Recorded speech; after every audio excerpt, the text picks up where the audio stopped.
কি রে, তুই আমার রাজ্যে কি করিস? আমার রাজ্যে কোনো মানুষ আসতে পারে না। তোর তো কঠিন শাস্তি হবে।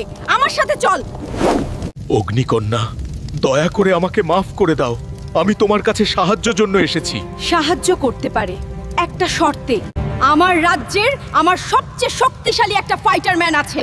তুমি যদি তাকে হারাতে পারো তাহলে তোমাকে সাহায্য করব। ঠিক আছে অগ্নিকন্যা, আমি তোমার শর্তে রাজি। আগামীকাল সকালে আমি তোমার ফাইটার ম্যানের সাথে ফাইট করব।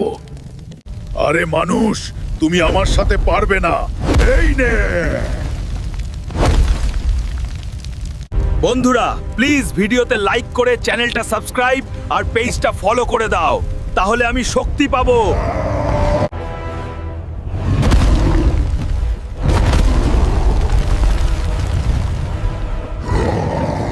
তুমি জিতে গেছো হাল্ক, তাই তোমাকে আমি সাহায্য করব।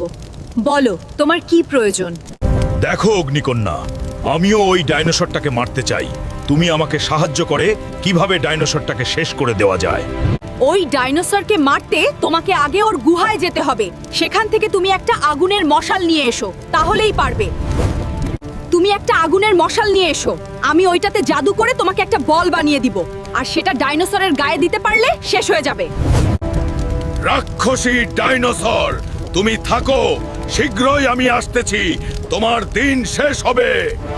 কি মনে হয় বন্ধুরা, হাল্ক কি পারবে সেখান থেকে আগুনের মশাল নিয়ে আসতে, নাকি সে আরো বিপদে পড়ে যাবে?